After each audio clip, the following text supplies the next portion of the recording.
Bismillahirrahmanirrahim. Assalamualaikum warahmatullahi wabarakatuh.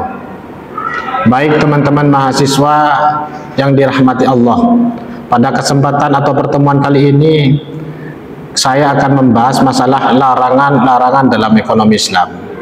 Ekonomi Islam sebagai agama yang sempurna tidak hanya mengatur masalah akhlak dan ibadah, tetapi juga memberikan pedoman tentang aktivitas ekonomi.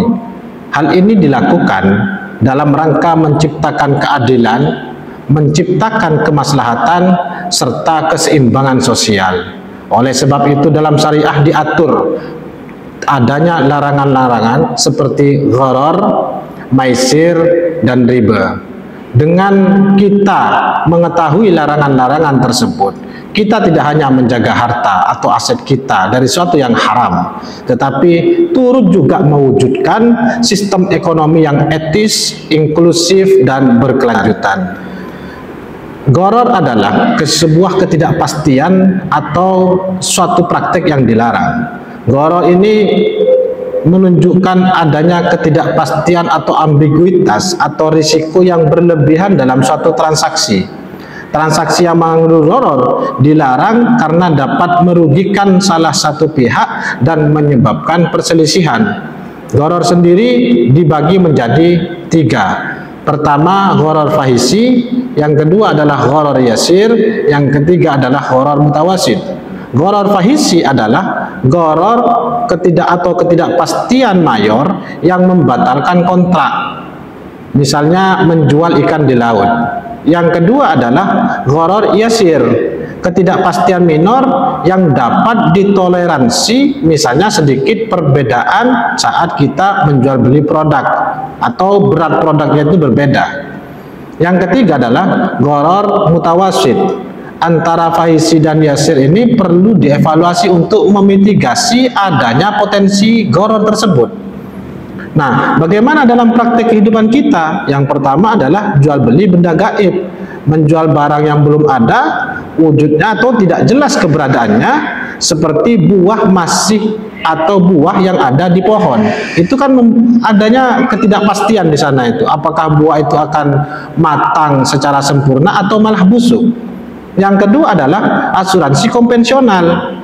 Gharar yang mengandung di asuransi konvensional itu adanya ketidakpastian pembayaran premi dan klaim di masa depan. Yang ketiga adalah investasi berisiko tinggi. Skema investasi yang kemudian menjanjikan keberuntungan yang sangat besar atau keuntungan yang sangat besar tanpa rincian yang jelas, tanpa mekanisme yang jelas, kemudian itu bisa dijanjikan di awal. Itu kan melanggar sesuatu yang kemudian menjadi skema dalam transaksi ekonomi. Yang kedua adalah maisir, larangan perjudian dan spekulasi. Segala bentuk permainan atau aktivitas yang melibatkan pertaruhan harta dan aset, di mana hasilnya bergantung kepada keberuntungan atau spekulasi murni, bukan suatu atau produktivitas. Jadi kalau kita hanya mengandalkan keberuntungan tanpa adanya usaha kita sendiri, maka bisa jadi itu mengandung unsur maisir. Dalam praktek kehidupannya bagaimana? Satu, misalnya lotre atau undian berhadiah. Kita membayar biaya pendaftaran atau biaya partisipasi, sehingga di situ ada potensi, ada yang dapat, ada yang tidak, yang akan menyebabkan kerugian kepada salah satu pihak. Yang kedua adalah perdagangan berjangka, spekulasi murni dalam komoditas atau aset tanpa tujuan kepemilikan real. Yang ketiga adalah taruhan olahraga, mempertaruhkan harta atau aset yang kita miliki pada hasil pertandingan olahraga dengan orang lain. Tentu ini akan merugikan salah satu pihak. Oleh sebab itu, ekonomi Islam mendorong investasi produktif dan usaha yang jelas, bukan hanya semata-mata profit oriented, tetapi juga memberikan sebuah kemaslahatan dan produktivitas dalam masalah ekonomi. Yang terakhir adalah riba, atau biasa kita sebut dengan interest atau bunga.